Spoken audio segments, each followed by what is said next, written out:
देव बाबू अभी तक नहीं आए। हम उनसे बहुत जरूरी बात करनी है।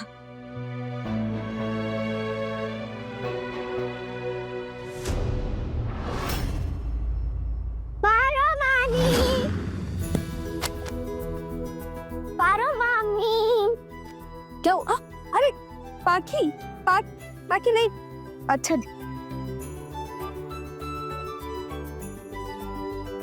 क्या कर रही है? लग जाइए ना। मामू, आपके मामू नहीं है? बिचर मामू। मतलब? कल ही हमने डिसाइड किया था कि मैं आप दोनों के बीच में सोऊंगी, पर वो आज आए नहीं। वो नल्ली आंटी के घर पर है क्योंकि उनके पैर में चोट लगी है ना।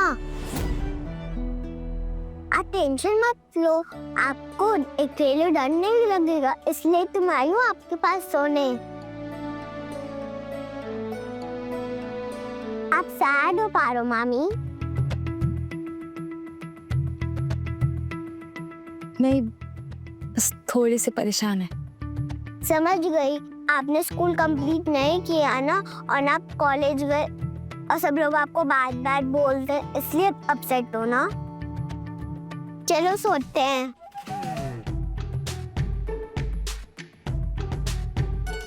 आप इतना टेंशन मत लो, आप स्कूल ले गए तो क्या हुआ, मैं तो जाती हूँ, मैं आपको पढ़ा दूंगी।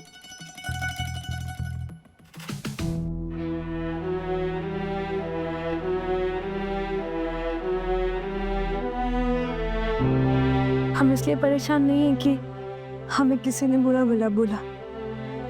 हम इसलिए परेशान हैं क्योंकि हमसे बहुत बड़ी गलती हो गई। गलती यानी मिस्टेक? वो कोई बात नहीं होती। देव मामू कहते अगर मिस्टेक हो जाए तो दो बातें करनी चाहिए, एक तो सॉरी बोलना चाहिए और दूसरा प्रॉमिस करना चाहिए कि वाली गलती वापस नहीं करेंगे। सॉरी तो बोलनी पड़ेगी।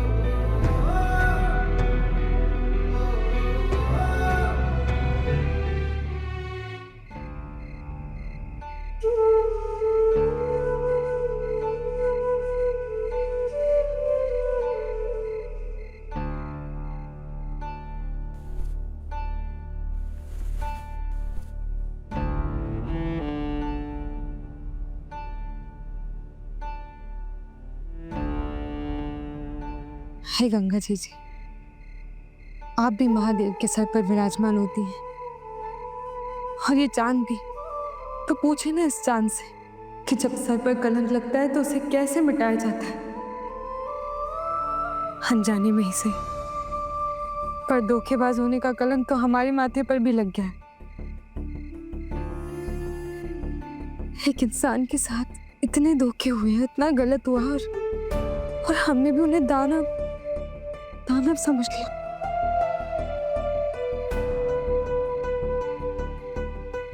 हे गंगा जी, जब उन्हें ये पता चलेगा कि हम भी एक धोखा ही हैं, तब उन पर क्या बीतेगी।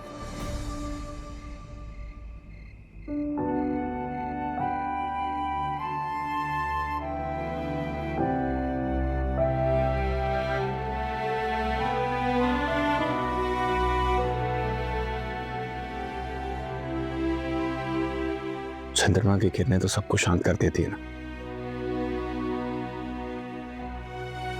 नलिनी की उस चोट को भी शांत कर दो, उसे आराम पहुंचा दो जो हमने उसके दिल को दी।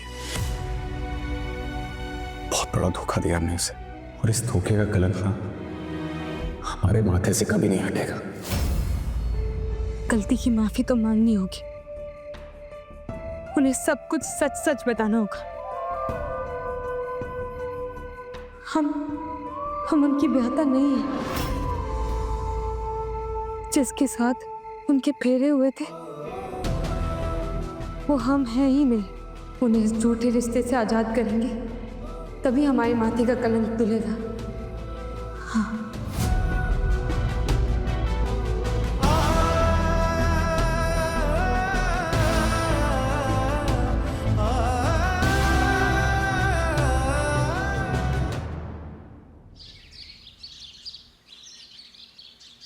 जल्दी जल्दी सामान लो, आओ।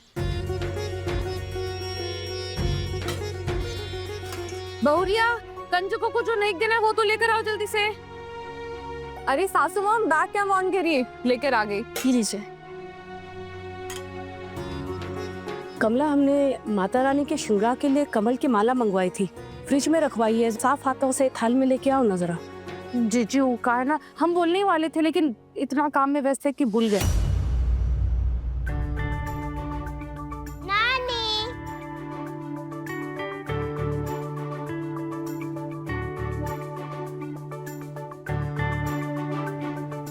मैं कितनी प्रिटी हूँ ना। हाँ, वो तो आप हो, हमारी गुड़िया रानी जो हो।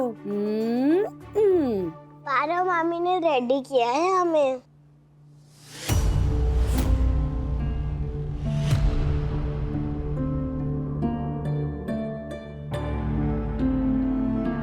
श्वेता, तुम अपने बच्चे को खुद तैयार नहीं कर सकती? हमें बोल देती, हम कर देते। बिना वजह उससे क्लोज होने की कोशिश कर रही है तुम्हारी बच्ची।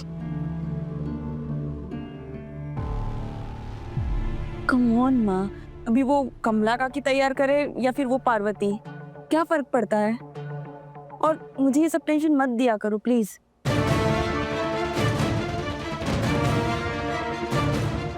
हे माता रानी, देव बाबू को जल्दी से घर ले आओ। हम इस धोखे के बोझ को और नहीं उठा पा रहे। जय माता दी, जय माता दी, सारे बोलो, सारे बोलो, जय माता दी। अरे वाह, ये तो वही माँ की कन्याओं वाला ग्रुप है। अरे मैंने फॉलो कर दिया, बहुत क्यूट रील्स बनाते हैं ये लोग। इसीलिए तो मैंने मैनेजर को बोलकर इन्हें बुलवाया है कन्या पूजन के लिए। तुमने कहा था ना कि बड़ी माँ पर इम्प्रेशन झाड़ना है, अब होंगी बड़ी माँ impress. Not bad. Very good.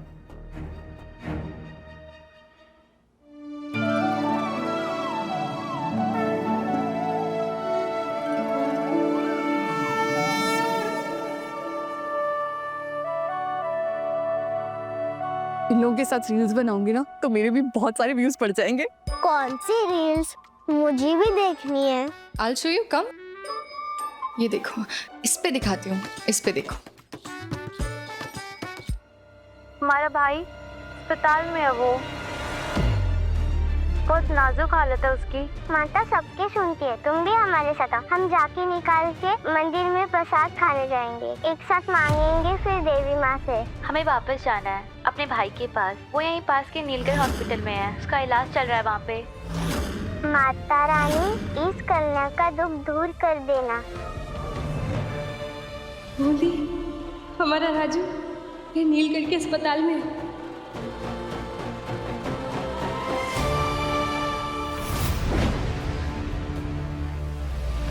Father Thakur भी नीलगढ़ पहुंच गया है।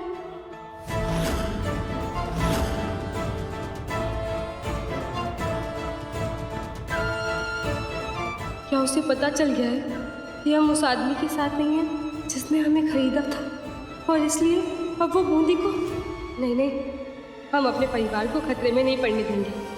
वो उन्हें नुकसान नहीं पहुंचा सकता।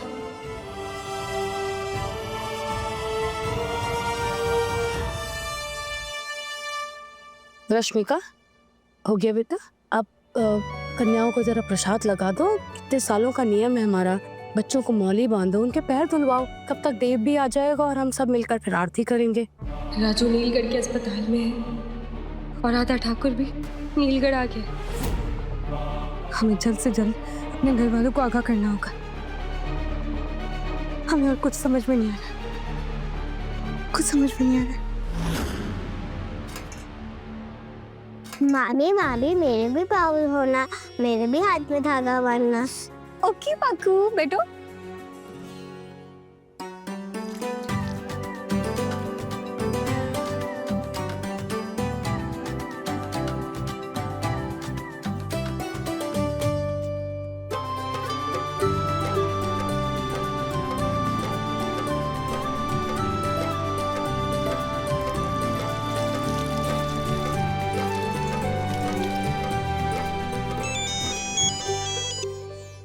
हेलो आंटी, मुझे भी पूजा अटेंड करने आना है, पर देव मना कर रहा है। क्या करूं? मानव यार समझाओ यार नलिनी को, वहां पूजा में पार्वती भी होगी और हम नलिनी के दिल को और ठेस नहीं पहुंचाना चाहते। अगर नलिनी वहां आ गई ना तो बहुत ऑकवर्ड हो जाएगा यार, हमारे लिए भी और उसके लिए भी। स्पीकर ऑन करो नलिनी। Okay aunty. देव जरा आना, मॉम बात करना चाहती है तुमसे।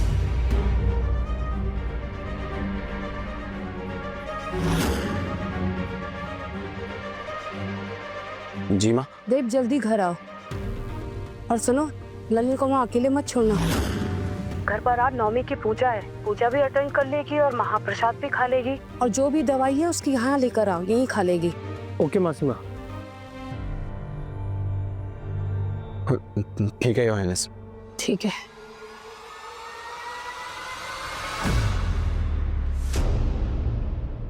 भले नन्ही अभी देव की पत्नी नहीं बनी है, लेकिन आने दो नन्ही को। पूजा की रस्म जो पत्नी करती है, आज हम उन नन्ही के हाथों करवाएंगे सारी रस्में।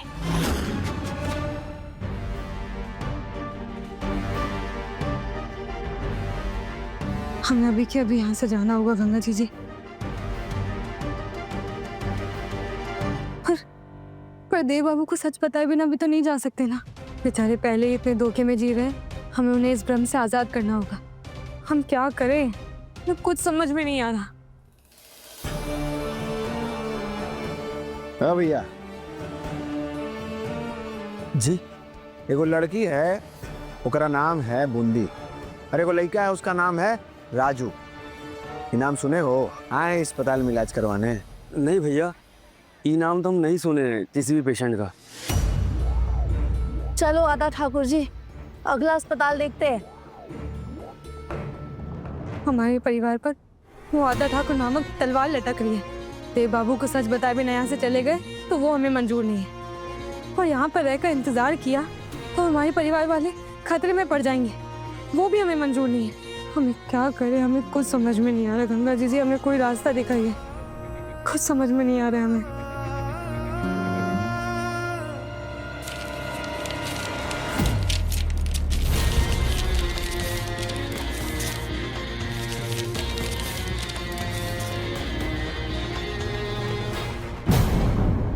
अरे जीजी, 6-7 अस्पताल में जा जाके देखा है, लेकिन वो कुत्ते के पिल्ले का कहीं कोई खोज खबर नहीं है। कहीं मर मुरा नहीं ना गया है? अरे हो सकता है पारो उनको कहीं लेकर चली गई हो। अरे दिमाग खराब हो गया क्या जीजी तुम्हारा? तुम ही ना कह रही थी कि जो छोटी पारो है ना, हमें उस बड़ी पारो तक पहुंचाएगी, और अगर नहीं भी पहुंचा पाई ना जीजी, तो इसी छोटी पारो को उस हरियाणा वाले सेठ के यहाँ पहुंचा देंगे। जब तक इस पारो को सरेआम नीलाम नहीं करेंगे ना जीजी, हमारे मन को चैन नहीं मिलेगा।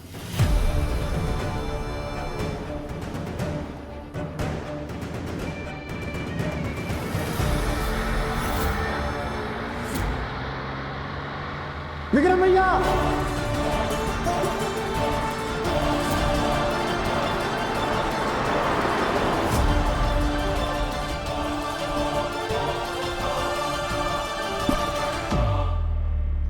अरे कहाँ बुलडोजर की तरह चढ़ी आ रही हो? अभी ऐसा कुचल के हमको रोड के जैसा सपाट कर देती थी। अरे लड़की के पीछे भागते भागते तुम लड़के के पीछे भागने लगे। ऐसा तो नहीं कहीं वो वाला धंधा शुरू कर दिया हो तुमने? समझ में आ रहा है कौन था वो? बस ही समझ लो कि अगर इस नीलगढ़ में हम एक मुर्गी की तलाश में आए थे ना, लेकिन साला मिल गया एक तगड़ा वाला मुर्गा। अब वो मुर्गी भी मिलेगी। अब ये जो तगड़ा वाला मुर्गा है ना, हमारा रहने खाने पीने सब का प्रबंध भी करेगा। देखते जाओ तुम। देव बाबू, हमको खुद समझ में नहीं आया कि हमारी जिंदगी में आप दानव से देव कब बन गए, और ये भी समझ नहीं पाए कि हम एक बेचारी लड़की से धोखेबाज कैसे बन गए। आपकी गुनहगार वो पार्वती भी है, जिसने शादी तो आपसे की पर चली गई किसी और के साथ, और ये पार्वती भी है जो अनजाने में ही आपकी पत्नी बनकर आपके घर आ गई और अब बिना कहे जा भी रही है।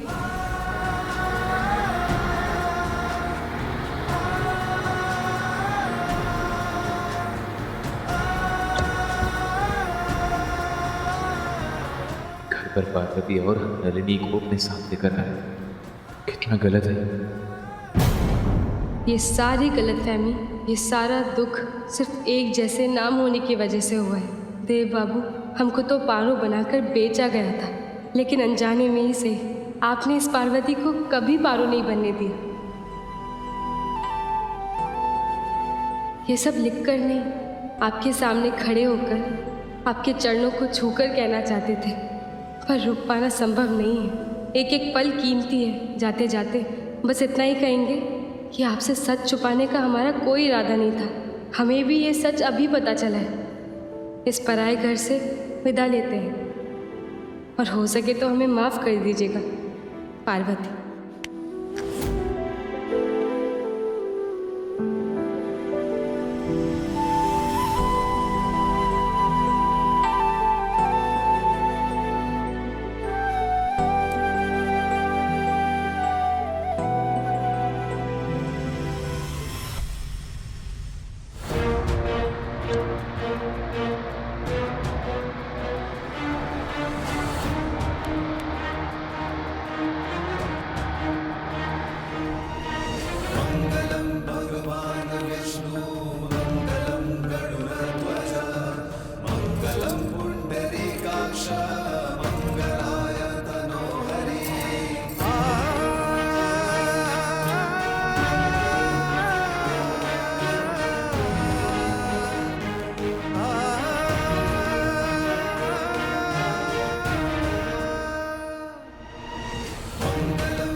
सब संभाल लेना माता रानी।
भैया, ये नीलगढ़ हॉस्पिटल का रास्ता कहाँ जाता है? मुझे पता नहीं, मैं तो यहाँ नया हूँ।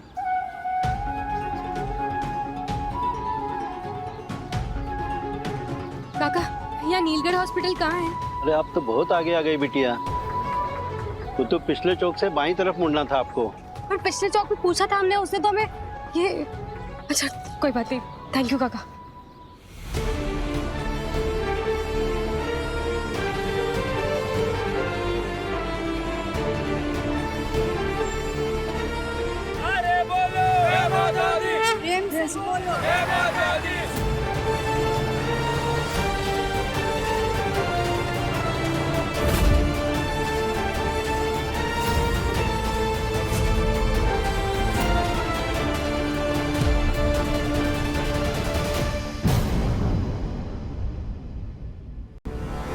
अब ठीक है, देख हाथ लगाओ और उपहार बांटो। राजू, बूंदी। हमारी किस्मत ना गधे की पूंछ से लिखी हुई है। अस्पताल पहुंचे, लेकिन उससे पहले ही ये कुत्ते के पिल्ले यहाँ से भाग निकले। पारो संग देव रात 10 बजे दंगल टीवी पर।